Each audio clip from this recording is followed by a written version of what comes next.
By the way, you did extensive homework, didn't you? No, not really. Not really. No, I really didn't. I mean, you did the program and you did the like, or part of it at least. I don't know. But, and then you like researched my teachers, I think you said. You looked at their books or. Yeah, we're actually live. Okay. So, yeah, this is Noreen at the Healthy Peaceful Podcast. And I have a wonderful guest with me here today, Kerry Loeb, from his home in Mexico. Welcome, Kerry. Thank you, Noreen. Thank you. Great to be here. Yeah.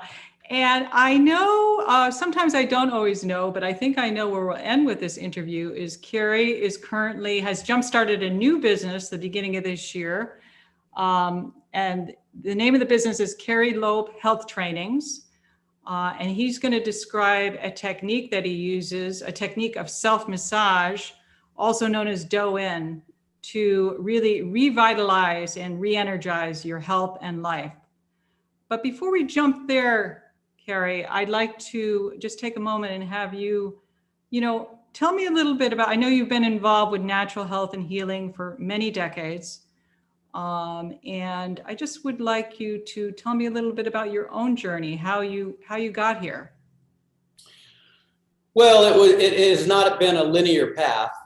I would say it's been somewhat circuitous to arrive where I am now, given where I was way back when, which was a place of really kind of, I would say good health and healthy living was at the very low end of my totem pole back in the day.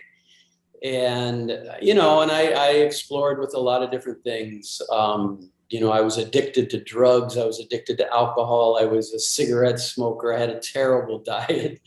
All of those sorts of things that a lot of us go through. It just lasted for a number of years until I realized that, I just could not continue on this path. And what happened was I was a tennis player. This is back when I was in my 20s, but I couldn't keep up with my partners because of the cigarette smoking and the drinking and whatever else. I just was not in very good shape at all. I was overweight. I had some skin conditions.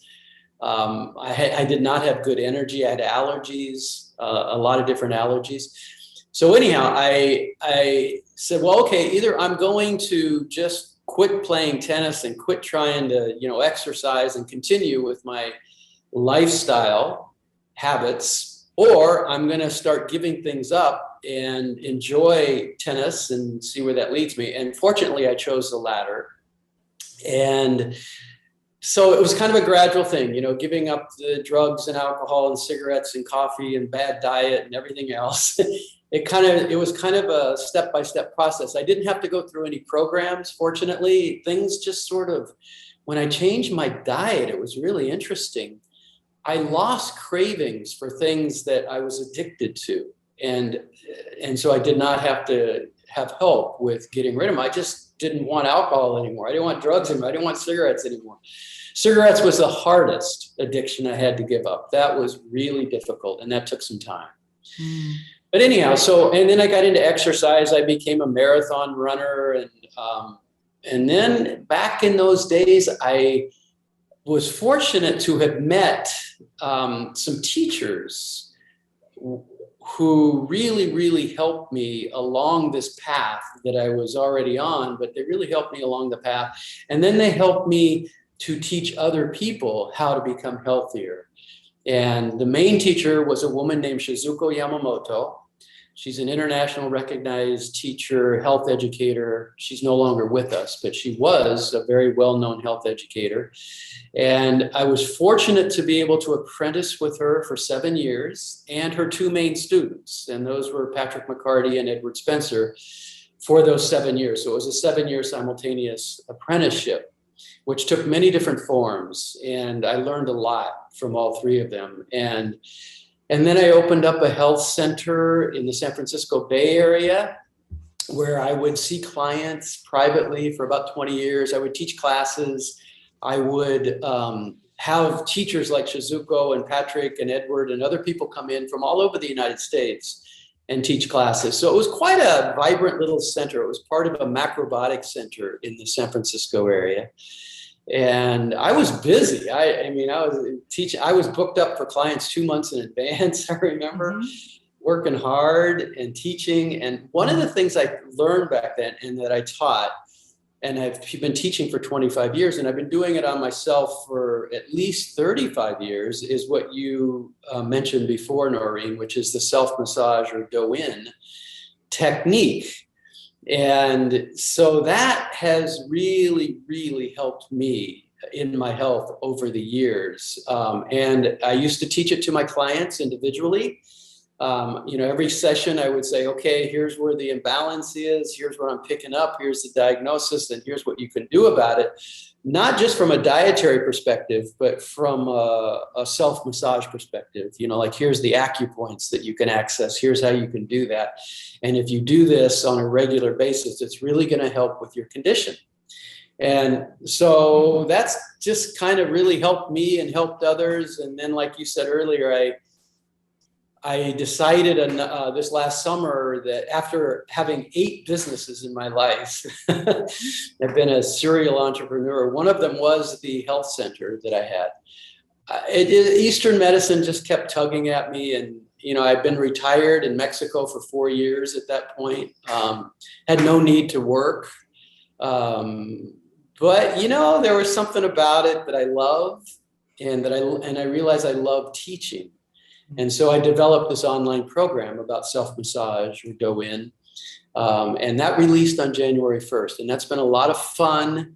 It's been extremely fulfilling for me, and I'm getting some really good feedback from students who have graduated from the program, and they say it's been life-changing for them. So that kind of keeps me motivated, keeps me going, and that's the first of several programs that I will develop as part of my Kerry Loeb Health Trainings. Over time, I'm going to develop more. But right now, I'm having fun with this and, doing a lot of cool things and improving upon it and making it different, making it better. And sure, I'm enjoying it. That's awesome. That's congratulations for jumping back in. Yeah, it feels right. It feels good. That's wonderful. Well, that's, you've had, I think one of the things that comes up for me and what you've described is just the importance of, meeting individuals who are teachers, who are willing to share their knowledge and really light the spark of healing. And right. you described your teachers who were, willing to take you under their wing and to share their knowledge with you. So, yeah, that was a real honor for me, and it changed my life. Their tutelage changed my life. And also getting back into it, really the lineage that Shizuko started kind of died out. Her 2 main students that I learned from, one of them is no longer with us. And the other one is still doing the work somewhat, but not a lot. And so there was something about reconnecting with this work that had me reconnecting to the lineage of Shizuko Yamamoto. Yeah. And that's a very meaningful thing for me. Yeah, that's powerful. It's amazing how that happens. Yes. Yeah, I have some questions. Let's see.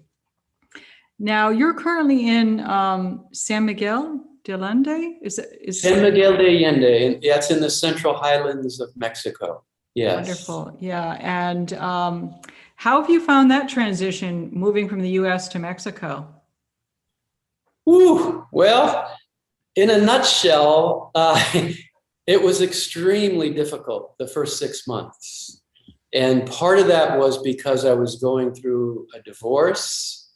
I lost 17 pounds because of that. And just because of the stress of being, when I got to Mexico, it's funny because I've traveled to Mexico for 40 years. And so I knew it pretty well. But when I got here, I go, wow, I'm not on vacation. I have no home to go back to. I sold my home. I sold my cars. I sold everything I owned except what I brought down in 2 suitcases and my golf clubs. And that was it. That's all I owned. And so it was quite shocking. to me, and I didn't realize or expect that. And it took me a while to kind of get over that. Like, I have no home except Mexico now. And it's not vacation time. This is my life. And so that was a little bit shocking, and on top of going through a divorce. And then one of the reasons I left is just the sort of political turmoil in the US with the divisiveness and the polarity and everything else I was experiencing. You just couldn't get away from it. And it just seemed quite stressful. And moving to Mexico, I experienced none of that because I left politics at the border. And there's a lot of expats in Mexico that want to talk US politics. And I just say, hey, go back to the US if you want to. Right. Yeah. It can be quite controversial, no doubt. Well, you bring up a good point because, there are transition points in our lives. And even though we have this inner feeling and intuitive feeling that these transitions are going to be positive, Yes. we really have to be patient with the process, and not, because it will be ungrounding for a period of time. Yes. That is true, Noreen. And that's something that nobody told me and I did not expect. But now when I talk to people who are transitioning to Mexico, I say exactly that. Have patience. It's going to be kind of weird the first few months. It's going to be a little surprising and shocking in some ways, but it's going to be wonderful. And that's what it's been for me. I will never move back to the US. I am very, very happy and fulfilled in Mexico for a lot of reasons. But, I had to go through the transition to get to this place. Sure. Absolutely. No doubt. One of the things that has been coming up for me lately and some things I've been listening to is, and maybe you have an answer. I'd love to hear your thoughts regarding this. Why do people make health their last priority? And I think you also quoted on your Facebook page or maybe your website, if you don't have time for your wellness, you will be forced to make time for your illness. That is true. So I'm wondering, with really health is the foundation for every vibrancy, and energy and health is the foundation for everything in our lives. Right. What are your thoughts regarding this? That's a big and important question. And I don't know that I have all of the answers to it. I will say that, there's a price to pay. When you choose to improve your health, you have to give up things that you're used to habitually and that are pretty locked into your psyche. And that can shake up some things inside of someone, especially on an emotional level, I think. I used to, when I'd see clients, the clients I would have most success with, to be honest with you, were those that would come to me with a serious diagnosis and they were living in fear and desperation. Those were the clients that were motivated to really make some changes. The other ones who were, they had some health challenges and things like that, but nothing that would elicit a lot of fear or desperation in them. They didn't have that motivating factor. And so they would keep sliding kind of back. They kind of go back and forth. They do some things that would help their health. They'd feel better, but then they'd go back. And I think a lot of that had to do with some emotional crutches, comfort foods like sugar and things like that, when emotion, and especially when we're going through a transition in our life around diet, it brings up a lot of things that maybe have been repressed or suppressed through diet for a lot of years.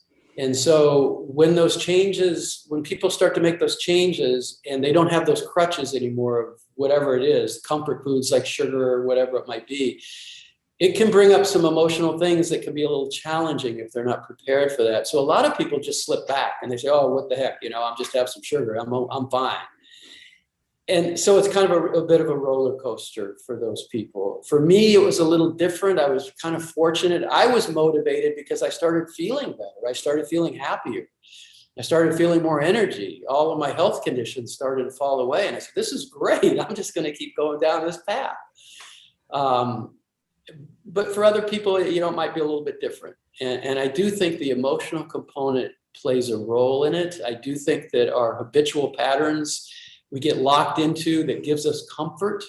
You know, we do the same thing every day. We eat the same foods, blah, blah, blah. And that's who we are. And to shake that up, it can be a little scary, I think, for a lot of people. Sure. Yeah. Yeah. I think you have identified that really the mind is key in making those positive changes, you know, and really shifting the way we think about our lives, you know, I think is really important. So. Yeah, yeah. And I just will say too, Noreen, and add on to that, I think when you mentioned our mind and thoughts, I'm a big proponent of meditation, which I've been doing for many decades. And I think it allows us, when we do it and have the discipline to do it and really sink into it, to separate out a little bit from who we think we are from our thoughts. So we identify with our thoughts and we think that's who we are, and then we react from that place. And I believe that meditative practice or other practices, whatever they might be, allows us to get our foot in the door between our thoughts and who we really are. And I think that helps a lot to make changes in our lives. I think it really helps us to improve our overall well-being in many different ways. Yeah, I think I like that image of I haven't heard that one before describing meditation, getting your foot in the door, but I do like that. Yeah, it kind of works. It's and it's easy to it can easily resonate with people, you know. I think so. Yeah. I know that the kind of work you do with the self-massage and Shiatsu and that it's all about moving the energy in the body. Could you talk a little bit about the importance from an Eastern medicine perspective of, we don't think about that so much in the West, you know, where we're focused on diet and exercise, but from an Eastern perspective, in terms of prana and chi, why is that important? Well, it's everything. In Eastern medicine, it is everything. The way that the energy, which you refer to as prana or chi, the way that moves through the pathways in the body, there's 14 main pathways, which are called meridians. The theory in Eastern medicine is really quite simple, and it's something that I followed when I was seeing clients, and it's something I follow in the self-massage program. It is that when the energy is moving through the 14 meridians, unimpeded, unblocked, then things like illness, health imbalances, disease, and pain cannot exist. So it's a pretty basic, simple principle, and that's what all of Eastern and Chinese medicine is based on, that principle.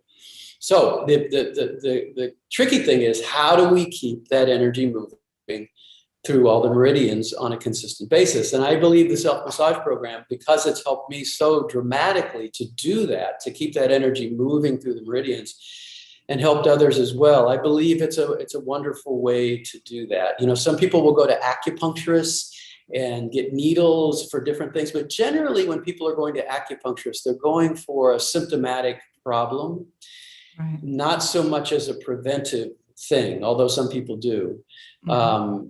Also, I believe, you know, I'm a big proponent of acupuncture, of course, but, you know, self-massage predates acupuncture. That was around before acupuncture. They were moving chi through their meridians. And so and it's also a very active technique, as opposed to maybe a little bit more static with acupuncture, which I gravitate towards. So it's just really important, I think, on a regular basis. For me, it's a daily basis. It's just like my meditation, or just like brushing my teeth. I am moving the chi through my 14 meridians, and in a very specific way. And, you know, so I think it's important. Sure. Awesome. Let's see. In terms of the work you're doing with self-massage and teaching people self-massage, you're working with acupressure points. Would that be a correct way to describe it? That's part of it. That's part of it. Yeah, the acupressure points, the very direct pressure on certain points. And in my program, I have all the visuals, like when you push this point, this is good for headaches, digestive problems, chronic fatigue, whatever. Sure. So this is a point to work for that. But in addition to that, we are working those pathways of energy that I mentioned, right, the meridians. And the way we're doing that is by massaging, by percussive techniques, like pounding the different areas of our body and the different meridians, by stretching, opening up the meridians and the points, by stretching, and also by breathing. right. So there's like 5 different things that we are doing to keep that energy or that chi moving through the meridians. Okay. All right. Wonderful. And do you consider certain, if we're just, that's interesting because it's actually a combination of things. It's not, and just like a massage therapist would use a combination of different methods. Right. And if somebody is asking you about, in Ayurveda, they call it marma and marma points and the acupressure points. They call it marma points, marma therapy. If somebody wants to know, well, what are the most important points, or, I know you can't really give generalized advice because people have different conditions and the state of their health is different. But do you have some, like the top 5 that are just like, they are musts? I do. All right. And in my program, I go maybe you can even go for 10 if you'd like. Well, let me see. Let me start with 5 only because to describe them is different than to demonstrate. Yeah. Just essentially, or what they're intended to do to the body is okay, good. Is what I'm most interested in. And if somebody only has 10 minutes. Yeah. So maybe both of those things I think are important. Let's just focus on the 10 minutes. Somebody has 10 minutes. How long is your daily practice when you do it? It's about a half an hour. Okay. So, but, in my self-massage program, the final segment is a segment of can you do this? And I go 15 minutes. Okay. And we'll give you 15. Longer.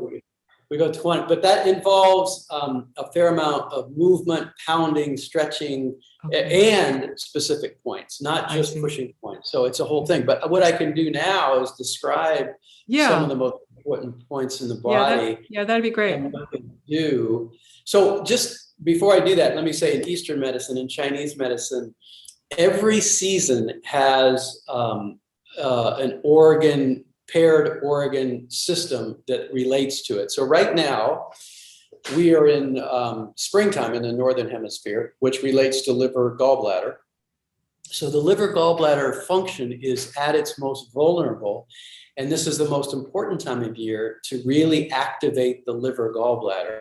And the reason for that is that the liver gallbladder system is considered to be the general of the body. So whatever energy we have in our body, if we want to distribute it, the liver gallbladder is going to be the system that's going to do that. So we want to keep that system strong and open. So this is the time of year where we're really kind of working on that. There's a point on the liver meridian that is the best point for moving the energy through the body. Oh, and by the way, when there's an imbalance in the liver gallbladder system, it can mean that this time of year or throughout the year, it doesn't have to be this time of year, we're going to feel more anger, more irritability, more impatience, more restlessness. Physical symptoms could be eye problems, headaches, tendinitis, digestive problems. All of those fall into the category of a liver gallbladder imbalance. So we're just not, it sounds like we're not feeling particularly relaxed. Yeah, we're a little bit, so the element that's related to the liver gallbladder is wind. So if you can visualize the wind blowing all over the place, and it's kind of blowing our emotions all over the place, and we're all stirred up. That's kind of what happened. And that can happen, like I say, all year long. It's just more prominent this time of year. Sure. So if people have any of those symptoms, you can figure that they would do well to do some work on opening up the liver gallbladder system, which will help all the other systems in the body and help to alleviate all of those symptoms I just mentioned. So the main point on the liver meridian, so I wish I could bring my leg up here and show you, but it'd be kind of weird, especially since there's an audio component. People wouldn't Well, be able if you want to put your leg up there, go right ahead.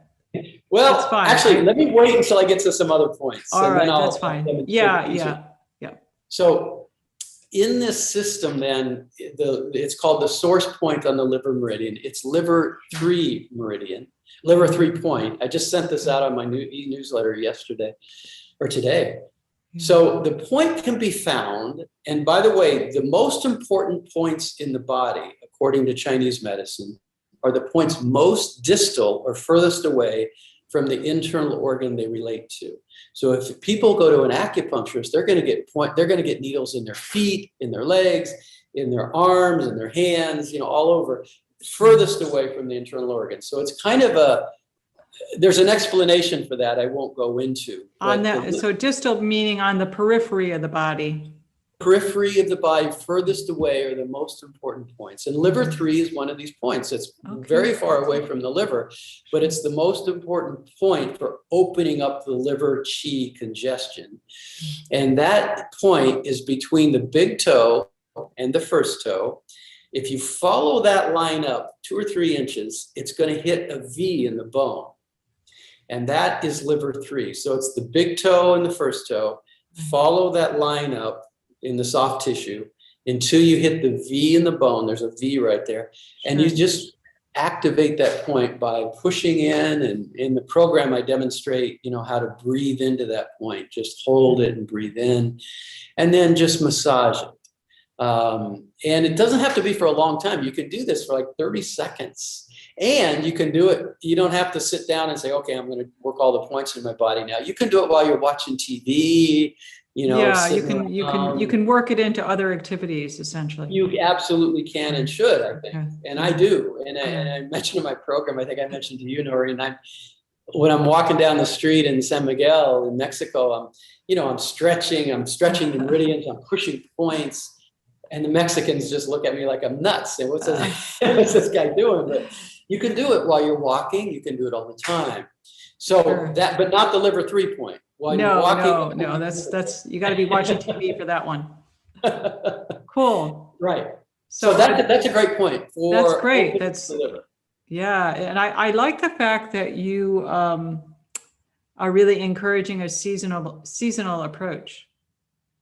Yeah, well, that's really part of a big part of Eastern medicine is to be in touch with the seasons and how our bodies and our bodies change with the seasons, how our emotions change with the seasons, and how our diet should change with the seasons, appropriate to whatever season it is. What foods are most supportive of that particular organ system that time of year? So there's a whole system around that I follow pretty much. And I'm a big believer just because it's worked for me over the years. Yeah. I mean, it's been my experience that there are certain areas of the body that are more vulnerable in Absolutely, depending on the season. That's really true. And as an example of that, we just finished the kidney bladder system of winter, which runs from December 21st till just recently, March 20th. Sure. And that has everything. So if people have low back problems, as an example, or knee problems, those are both directly related to a weak kidney bladder system. So if they can strengthen the kidney bladder system through self-massage, through diet, through other ways, then those problems with the low back and with the knees are more apt, those symptoms are more apt to be reduced and perhaps eliminated over time. Well, I think that's really the amazing, it's one of the amazing aspects of Eastern medicine is that the Eastern approach is that in Western medicine, I mean, when would you hear someone suggesting to you if you had first of all, they wouldn't relate a knee problem to a lower back problem. Absolutely not. And they wouldn't see the connection, and they certainly wouldn't see, they're not trained in the connection to the inner organs. No, there is no connection there. It's not a synergistic approach. Yeah. So the knee problem, you have one thing for the knee problem, another one for the lower back, and it's just never really getting to the root cause.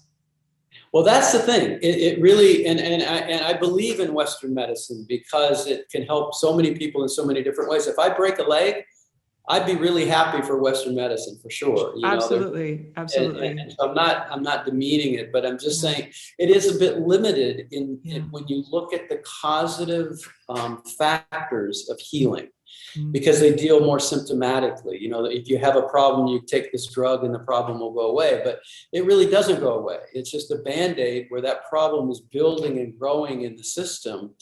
And that's one of the beauties of Eastern medicine too, is you can self-diagnose, or an acupuncturist can diagnose problems that would not be diagnosed in Western medicine. So if you went and had blood work done in Western medicine, the doctor would say, you're fine, everything's good, but you're not feeling good and you know something is off.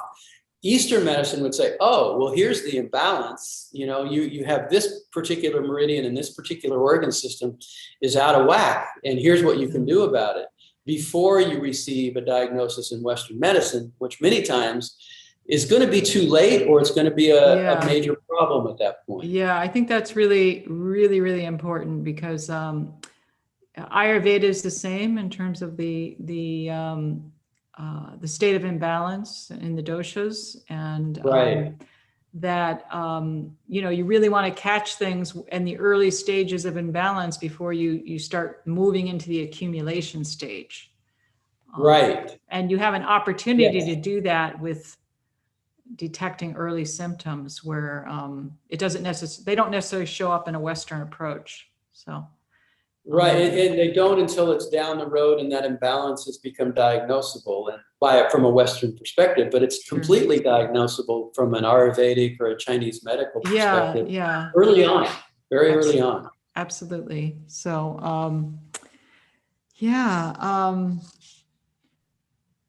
Now you describe your 9-day course as a 9-day deep dive into a way to increase vitality, strengthen your immunity, and transform your overall health. So tell me about why 9 days? Are these so there? Each of your segments, I listened to several of them. And watch them, and they're based on the organ systems. So is that because you're looking at the body in terms of organ systems, or Right. What is it about the 9 days that's important? Well, so originally it was going to be a 5-day program, Okay. which would encompass 5 of the paired organ systems, which would be 10 of the main organs. And these are the physical organs. Some of the other organs in Chinese medicine, or the meridians in Chinese medicine, do not relate to an internal organ. So I wanted to do the 10 main internal organs, which means the 5 paired meridian. Mm-hmm. And it was going to be but then I finished it and I go, gosh, you know what? There's more to cover and there's more to do. And what was more to do are the meridians that do not relate to the internal organ. And those are very important meridians. One of them is called the heart governor or pericardium meridian, which is extremely important in terms of, in Chinese medicine, they call it, when we have insomnia or stress or we're overthinking, then they call it a Shen imbalance or a spirit imbalance, which means all the energy has gone up to our head. Well, the main points for bringing that down and for relaxing is on the heart governor meridian. Yeah. So I definitely wanted to cover that. Of course. And that's actually super important with just people's general anxiety level with COVID and. Absolutely. The most important points are on that meridian. So I had to cover that. And it's true. Absolutely. A lot of people are in fear and they're shaken up by all of this. So, to relax the body on a regular basis so we can sleep and so we can be more calm and more reasonable maybe and make better decisions. All of those points are on the heart governor. So anyhow, I had to cover the heart governor, then I had to cover it. So I went into a couple of more segments to cover those meridians and those points, those very important points. How we can stretch, how we can do the percussive techniques, how we can push the points, how we can breathe into them. Yeah. Then, where the rubber meets the road is the internal organs. That's where we want to keep that chi moving and keep it unblocked, is in the internal organs, because that affects the meridians. And vice versa, if we have a blockage in the meridians, it's going to affect the organs. So it works both ways. So anyhow, I had to teach a class on internal organ massage. So I added that one in. And that's a very important class. And then, a lot of people are very, I always would get a lot of feedback about what can I do from an acupressure self-massage perspective to keep myself looking good in my face. And so I had to do an acupressure facelift. Well, that's probably super popular, right? It's a good one. And when I used to do that, when I teach live classes, everybody loved that class. They're like, oh, this is great. And so, I think I've always found that, first of all, facial massage is, to me, one of the most relaxing things to receive. Yes, it is. And, also with, I don't think a facial massage by itself is going to give you that youthful appearance, but combined with a healthy lifestyle. Yes. It's certainly, your leaps and bounds above. Yeah, healthy lifestyle. And also if the chi's moving through the 14 meridians, and it's going to help how you look anyhow, for sure, how you present. But if you add in, a facial massage on yourself, which I do every day on myself, and I'm 92 years old, and look at me, I have no wrinkles. I heard you say that in another interview, 92 years old. I love that. It's not actually true, but the facial massage, I had to add that one in. And then, are you willing to say your age? Because I think that's important for our viewers. Go ahead, unless you want to hide it. I have no reason to hide it. I'm 68 years old. Well, that's wonderful. Well, you look great, absolutely great. Yeah. And I feel, it's the honest to God truth, I feel so much younger. I really feel so much, and sometimes that gets me in trouble because I go out and do things like I would if I was 20 years old, because I let my spirit get ahead of my body, I think, because I feel young, I feel active. Well, right? I think if you have that vitality, that, and really, to me, health, one of the definitions of health to me is when I get up in the morning, do I have the energy to do everything I want to do that day? Oh, very good. Yes. And when you have that vitality, then a sense of playfulness comes from that. It absolutely does. And also when you have a sense of playfulness, it keeps you pretty young. So it kind of works. Yeah. They go hand in hand. There's no doubt. Yeah. Well, thank you for sharing that. So you can, it's another reason to promote your program. Thank you. Looking youthful. I'll say one more thing, Noreen, around that. I did, when you're asking about why the program is 9 sessions. Yeah. 9 seconds. The final one, I did want to wrap it all up because I go through all the different points, what they do in the body, how they do it. And I tell people, if you have this condition, pay special attention to how you work this point, this meridian for your particular condition. But at the end, I wanted to wrap it all up, as I mentioned earlier, with a segment showing people how to do self-massage, how I do self-massage every day. And that went from 15 minutes to 20 minutes, and it ended up being a half-hour segment that people can watch every day. And then they can add in the things that are more appropriate for their particular condition. So you're basically giving them a daily routine.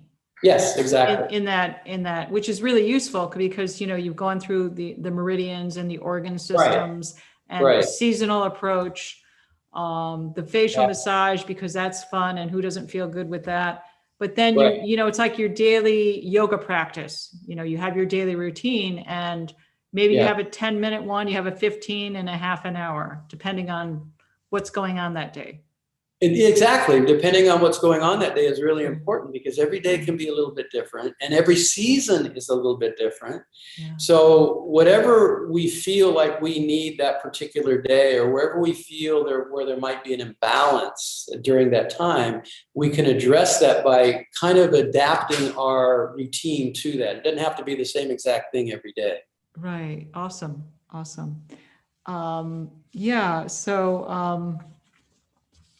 One of the questions I'm thinking about is, you've been in the holistic health field and a number of other different businesses.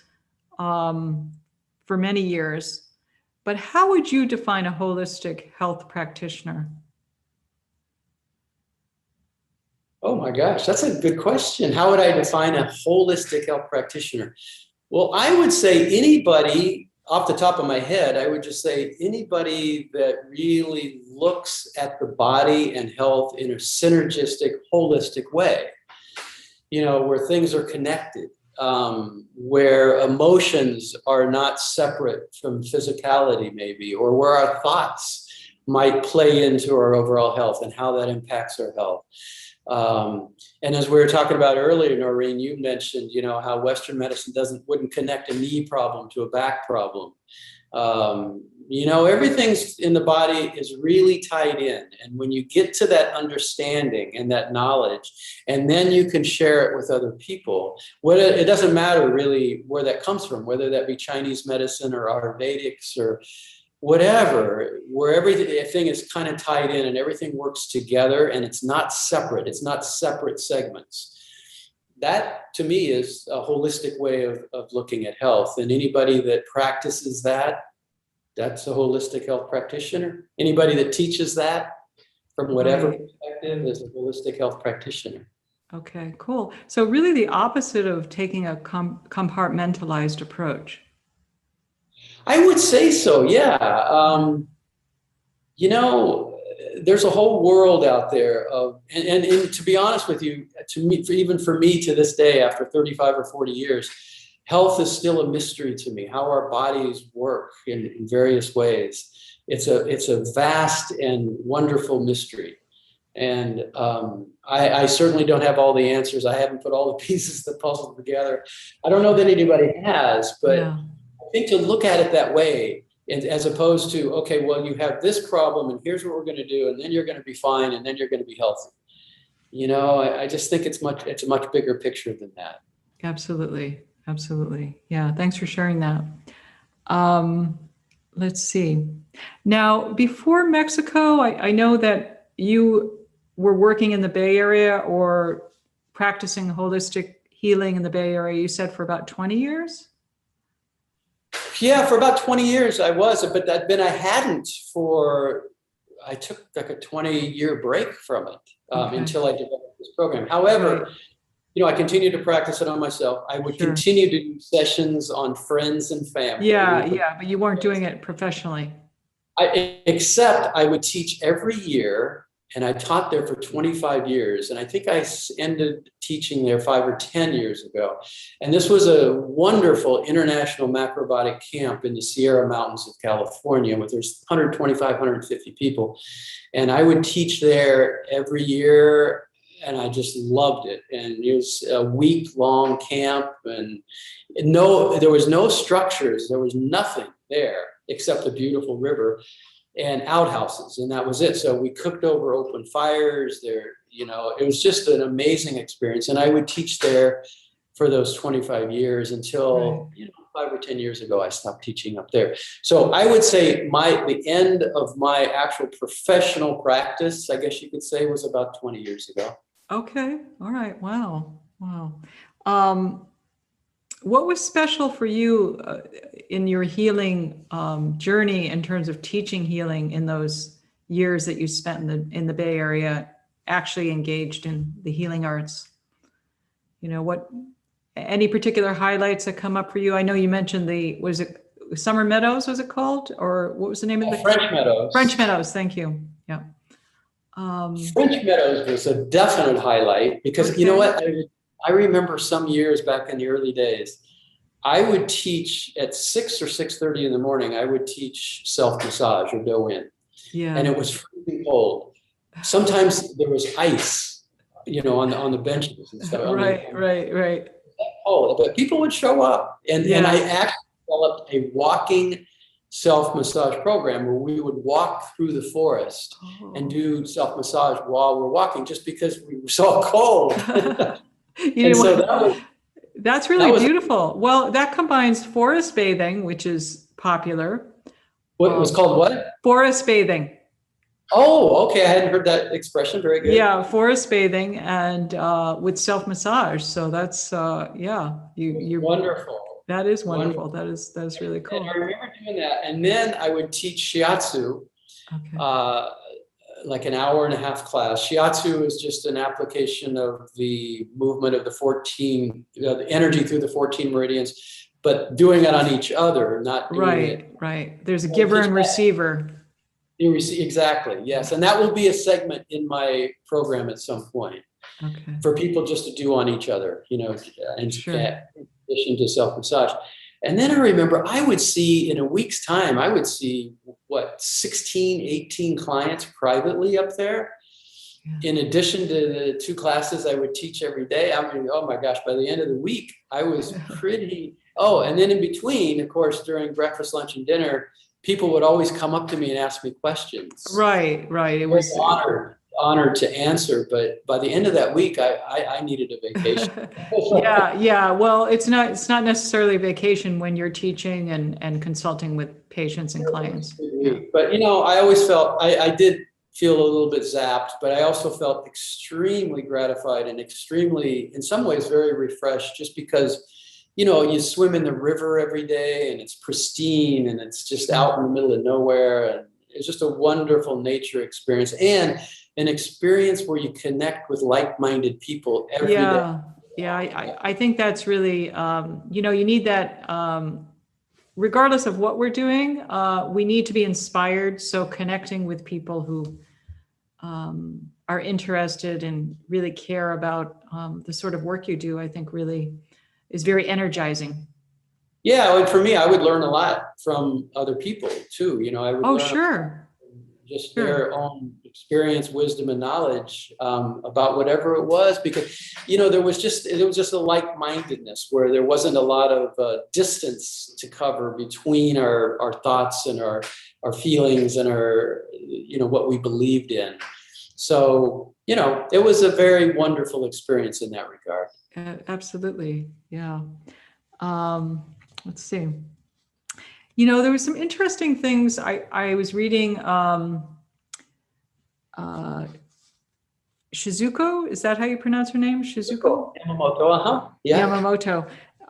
There was a memorial page to her on Facebook, and there were some interesting things. She passed away about 5 years ago, or maybe 10, more than that? I think it was more like 10 now. 10 years ago, okay.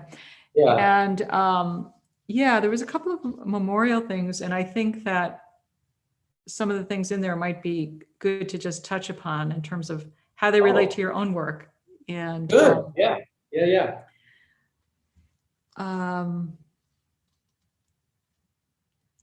One of the things that I think was mentioned in several of the tributes to her were her ability to transform difficulty into happiness. And in general, that's a macrobiotic,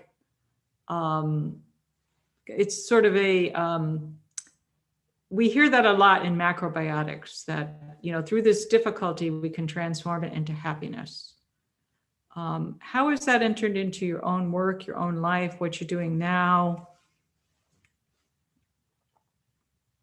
Well, it is true, isn't it? Isn't it? I mean, like when you think about it, for me in my life, and it might be true for you, Noreen, I think it's true for a lot of people, when you look at the most difficult times of your life and you look at what grew out of that, the phoenix coming out of the ashes or whatever, the changes that happened because of that would not have happened if you hadn't gone through that difficulty. And so for me now, when I go through difficulties, I have this sort of awareness that I didn't used to have, that, hey, Kerry, you know what? This is going to be wonderful once you get through this. and it helps. Yeah. It helps. But I have to tell you an interesting story, Noreen, about Shizuko along those lines. Okay. He had an amazing way to, and she, macrobiotics really grew out of more of the Japanese Zen tradition. And in the Japanese Zen tradition, there's a way where your mind is very present, very sharply present. And then you go to the next thing that's happening and you're very sharply present with that.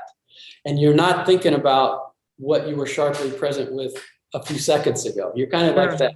Shizuko was very zen in that regard. And the story I want to tell is that one of the ways I apprenticed with her, when she would come, I'd fly her out to the San Francisco Bay Area from New York, and she would teach classes for 3 or 4 days. I'd put together these amazing classes.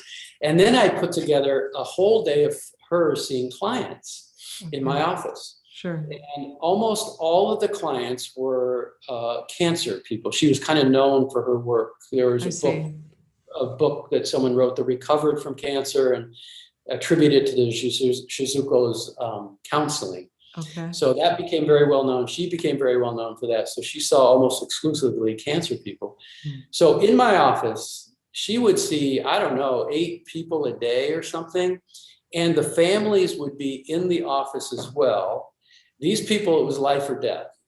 And and she would, and the family would be in there crying. And my role was to be there taking notes. Okay. Both for myself, for my own knowledge, and also, but more than that, to hand the notes to the family and to the clients so they could take it with them. It would all make sense to them. Okay. So these would be long days. These would be like 10-hour days. And they would be highly, highly emotional.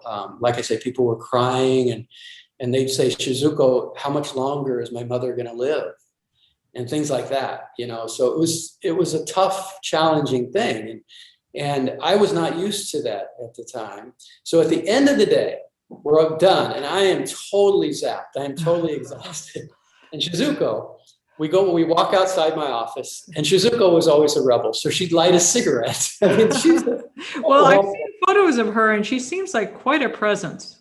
Oh, well, Shizuko is one of the strongest presences I've ever been around. She was nobody to mess with. I think I didn't quite want to say that, but that's what I meant. No, absolutely. She was a short, stocky, extremely strong. When she did Shiatsu on people, which she would on every person as a therapeutic and diagnostic tool, she was tough. But I tell you what, she used to work on me. I wasn't sure I would survive, but once I got up, I felt wonderful. I felt my energy totally changed. I said, this is miraculous. How did she do that? Yeah. So she was very gifted. She was a master. Sure. So she lit the cigarette. She lit a cigarette and she'd clap her hands like this and she'd go, okay, Kerry, where are we going for dinner? Oh. She had let go of everything that happened that day. She was just... I just wanted to go home. And, you know, Shizuko, how did she do that? So this is you're talking about macrobiotics and the Zen approach to taking difficulties and turning them into something else. Really, a lot of that has to do with what I said earlier, is knowing that this difficulty is going to be something wonderful if you let that happen over time. And secondly, it's just a matter, I think, of letting go of things in the moment, having the capacity and the skill to let go of things and not hang on to them. And we're human. None of us are perfect at that, for sure. Right. But I think Shizuko, she was a master in a lot of ways. And I think that's one of the ways she was very much a master. And I learned a lot from her in that way. Yeah, that's really awesome. Let's see. Now she came to, using the feet, like barefoot shiatsu. She was the first one, I believe, to do that. Is that your understanding, and it just sort of evolved because she thought it was easier, and because of the rigidity of the Western body, because of the meat eaters and the stress that. Oh, that's a good question. I never thought about that as being the genesis of the work, but maybe. And I'll tell you, she, in general, about 25% of the shiatsu session would be with the feet. The rest would be hands and thumbs. Okay. But the feet was a combination. And boy, you could really move energy in a hurry through the 14 meridians by using your feet. And I learned a lot about that, and I practiced it a lot. So she developed that, the technique called barefoot shiatsu. And it's a stronger technique, but it doesn't have to be. So I'm a smaller guy, but I could work on people much smaller than me. I had a woman in my practice who was over 300 pounds who would come to me every week for 12 years, every week, Wow. because I was the only one that could move the energy in her body. Everybody else would just sweat and move and, try everything they could, but they weren't using the body weight in their feet in the way that I was able to do. And she could really feel it.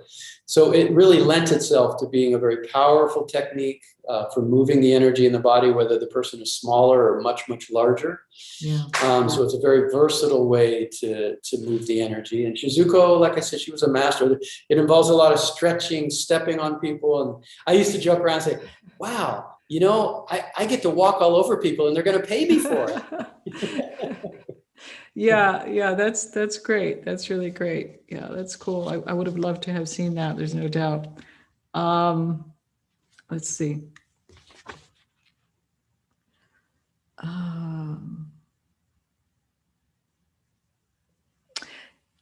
She talks about in some of the tributes to her, she talks about, and this is a common theme in macrobiotics and other holistic systems like Ayurveda, the importance of following nature and nature's rhythms.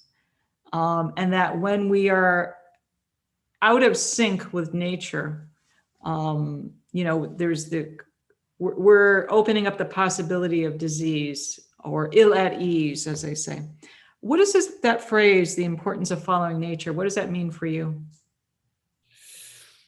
Oh, really good question. Well, I traveled to Southeast Asia last year, and I had an opportunity for a couple of months to hang out in the monasteries with the monks and really follow their lifestyles and be with them pretty much on a daily basis. And a lot of the way they live their lives, especially in the more forest monastic traditions, is they would follow nature very closely. And some of the Buddhist traditions in that area believe that we are not separate from nature at all. And they really honor nature and honor the life in all forms of nature, even rocks.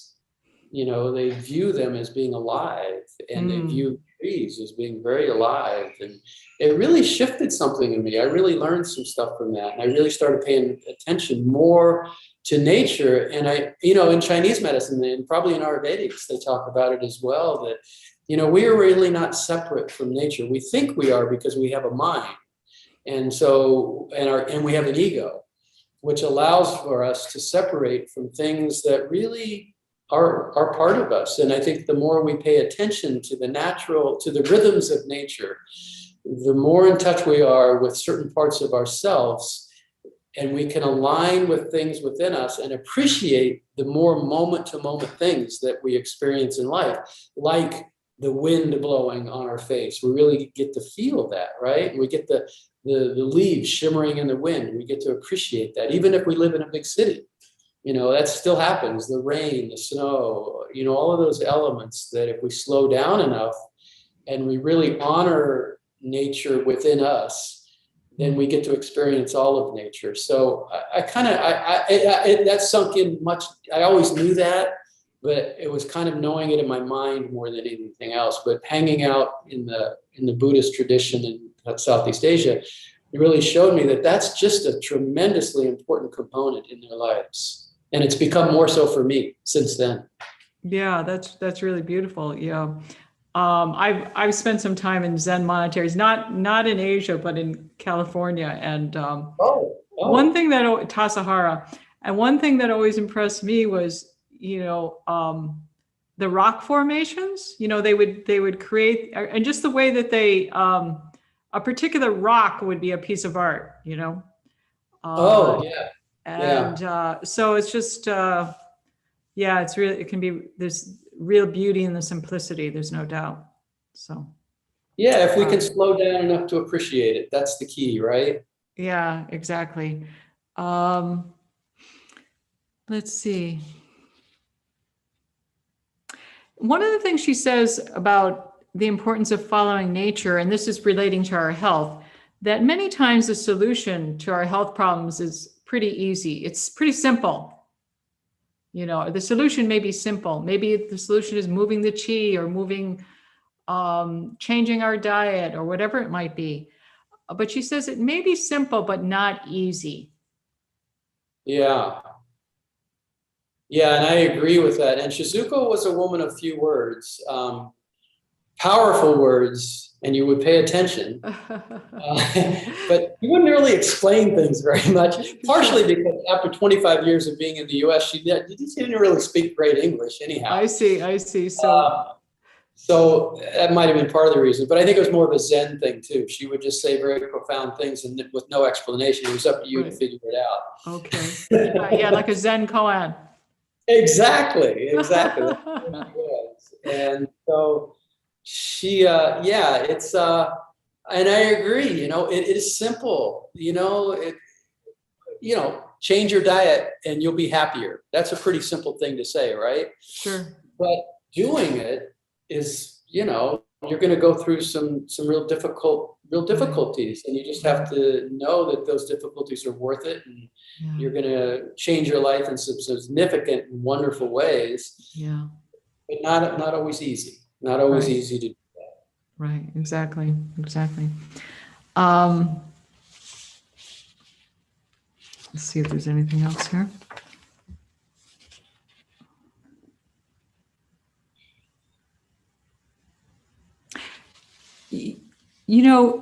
One of the things that was described was in treating clients, she noticed that most people had two things that were going on. There were other things as well, but two primary things. And the first one was improper diet. Right. And the second one was, you referred to it earlier, was really they don't know how to breathe. That's interesting. I'd forgotten Shizuko talking about the breathing aspect. Yeah. So any comments regarding that? Well, breath is extremely important. Deep breathing, and whatever way we can do that on a regular basis really moves our chi. Sure. Through the 14 meridians. So if we are holding our breath, then for one, the lung energy is going to be restricted. The lung energy has everything to do with inspiration and moving the chi through the body and in different ways.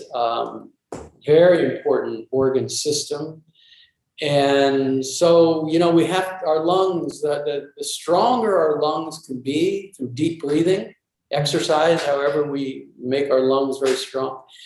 I think it affects all parts of the body. So breathing is important. I notice for me, the deeper and the more conscious I can be of my breathing, the better I feel, the more energy I have, the clearer I think. And I think something, like in meditation just to have a deep breathing practice maybe, which sometimes I will practice in meditation, just breathing deeply and slowly. It definitely has a calming effect, no doubt. So for all those reasons, breathing is essential. And I'm sure, if we went into a Western medical view of what breath does in the body, it's just many more reasons why breathing is important. Yeah, absolutely. Let's see.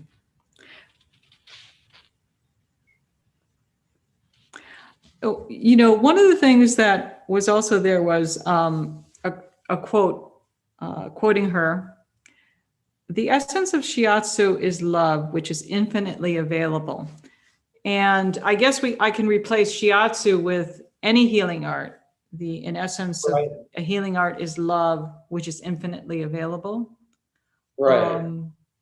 How does that relate to your own work? Hey, boy, yay. That's a really good question. Yeah. I would say for me, in my practice many years ago, I got to a point where it's kind of hard to describe, I think, but that I was not separate from the person I was helping to heal. Yeah.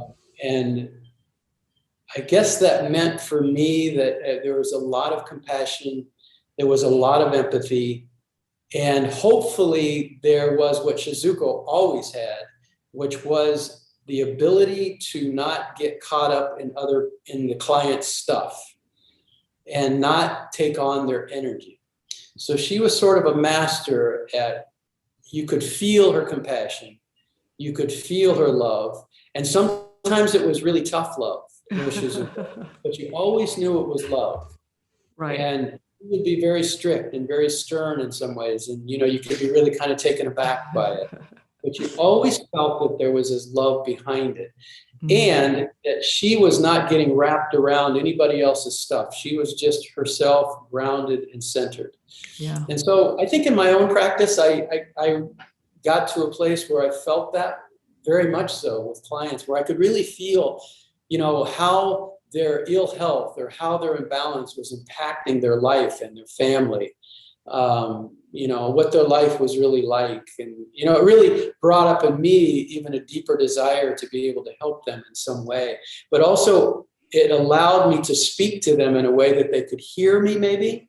They could, because I was really right there with them as much as I could possibly be. I don't know that I ever developed the capacity that Shizuko always had, which is to separate herself out, to be there in love, in compassion, in empathy. But like I said, when she went out and lit the cigarette, it's gone. Right. She was, she had an amazing ability to do that. And that's probably why, in terms of her career, that she has so much longevity in her career, I think that's absolutely true. And, I think one of the reasons I got out of seeing people one-on-one, I continued to teach, was that there was a bit of a burnout factor for me. Yeah. In that, I don't know, you can probably relate to this, Noreen, that, there's just a way in which you take on other people's energy and it can drain you. And I used to do my massage every day and I do my meditation, I do different things, but I kind of got like, I'd rather teach because I can affect so many more people by teaching without getting caught up in the energetic exchange that happens between two people in that way. Yeah, I think practicing the healing arts, it doesn't necessarily have to be kind of the giver receiver in terms of a one-on-one. It can be teaching, it can be podcasting, it could be a number of things that you're sharing your wisdom and what your teachers have shared with you with others and empowering them. Yeah. So. And that's so true. And, especially now with the technology that's out there, the, YouTube and Zoom and everything else, boy, my whole program is a pre-recorded program, so access all of that. Absolutely. And I don't have to be there anywhere in the world. I have students from all over the world now. And it's an amazing thing. I couldn't have done that. Yeah. And I think it was already happening before, but definitely the pandemic accelerated the pace. There's no doubt. Absolutely, it sure did. Although I will say I do miss the connection. The pandemic has certainly, made that challenging. I miss being connected one-on-one with people as well. So I agree. That's a really important component. And even in the pandemic, we can still be a one-on-one with social distancing and things. But I agree, it's different now. You got to be more careful. Yeah, absolutely. Let's see. She also talks about the reverberation of health, that change comes from within, and that when we change our own health, there is a reverberation and we have a positive attitude that this is really the way to create a better world. And I know that, we have Michio Kushi's book, One Peaceful World. And so speak to that. Well, it's just true, of course. It's if we're not healthy, we can't really teach health or really talk about health. And I remember when I was seeing clients, I almost had a military discipline that I need to model health to my clients all the time. Okay. So anytime I wanted to veer off the path in some way, not take care of myself in the way that I knew that I should, my clients really kept me on the path. Okay. And not like I would go back to my addictions or anything like that, but maybe Sure. I would stay up late, or I wouldn't exercise as much, or whatever it might be, or maybe Sure. I'd eat junk food or something like that. Yeah. I really had this discipline that I strongly felt that if my energy wasn't vibrating at the very top level, I am of no use to my clients. And it's kind of hypocritical for me to teach them or try to talk to them about changing their health when I did not have the discipline it took to have really great health. So that's what kept me going, and it really gave me that belief of what Shizuko talked about. We really need to vibrate at a certain level if we're going to impact other people. And it doesn't mean like being a teacher to a student necessarily. It means just in life in general. If we want to change the world, we got to change ourselves first. That's the vibrational field that we live in and that people pick up on. You know how it's like they say you can never change another person. It's like husband and wife dynamics. All of a sudden the wife gets healthy and says, oh, you need to do this. You need to do this. Well, really what needs to happen is the wife just needs to be the model for great health, or vice versa. Right. It's the power of attraction, essentially. Exactly. That's where it all comes from. And that's all vibration. That's all vibrational. And I think that's what Shizuko was addressing. Right. Yeah, no, that's really beautiful. Let's see.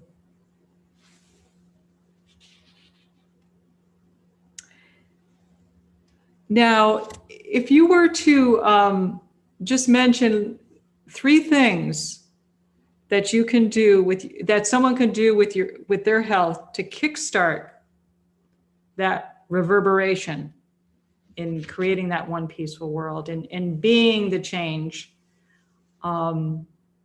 We know it's the daily self-massage, but maybe of course, participating in your program, of course. But do you have another 3 that, maybe you can't live without and could really be helpful for others? Okay. Yeah. Okay. What comes to mind first is diet. Absolutely.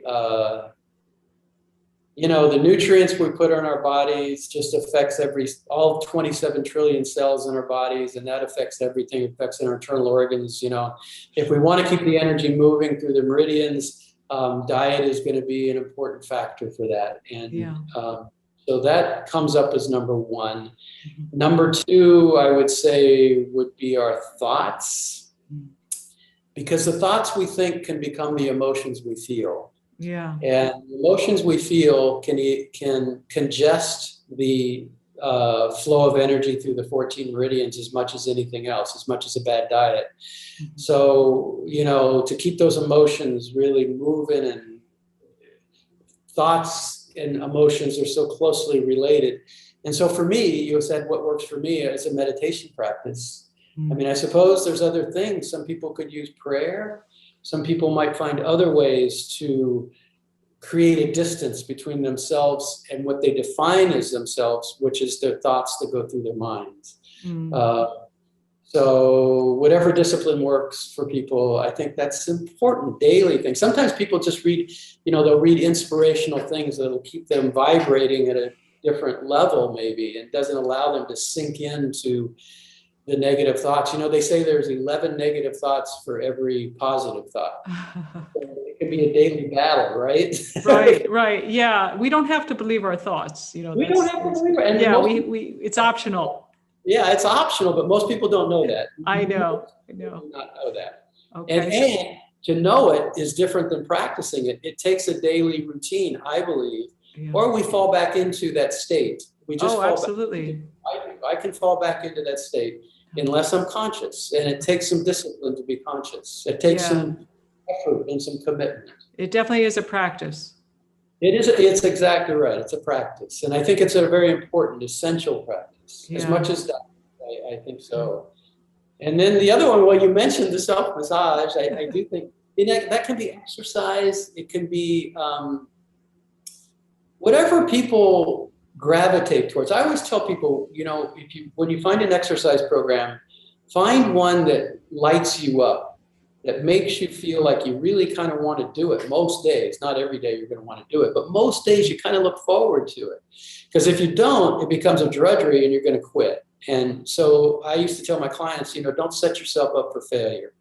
For me, it used to be tennis, and now it's swimming. I'm here at the ocean. I'm looking at the ocean right now. Yeah, that's beautiful. It's beautiful. And so it's some sort of exercise, and the self-massage, I think it's important just for, I proselytize it only because I believe it so much. Of course. Yes. That's your, well, awesome. Well, this has been a awesome conversation, Kerry. I really appreciate it. And where can people find you, and anything else that you want to say about your program? You said you may have some upcoming trainings that you're going to be adding or supplementing and doing some other things as well. Well, no, the training is there. The 9-day training is there and ready to go, and people can access it and learn more about it on your website, kerryloeb.com. I'll include that in the show notes. Okay, thank you. Sure. And there's actually a free training on the site. It's like a 5 or 6 minute long training they can take. And I do recommend people sign up for my e-newsletter on the site. Right. I only send out once a week. I would never share their emails with anybody, and I never inundate people. It's once a week, but it's always really, I think, useful and important information about maybe certain points in the body they can work, or maybe it's about diet. I just sent out one a couple of days ago about the best diet for this time of year and what we should avoid for that in. So I'm always adding in, useful and I think educational material. So if people sign up for my e-newsletter, that would be wonderful. And that's about it. They can read more about the program, see more about how it works and what it does. And, hopefully they'll take it. So, by the way, it's only $99. It's over 4.5 hours of actual film time. So it's very affordable. And you said people could do it at their own pace.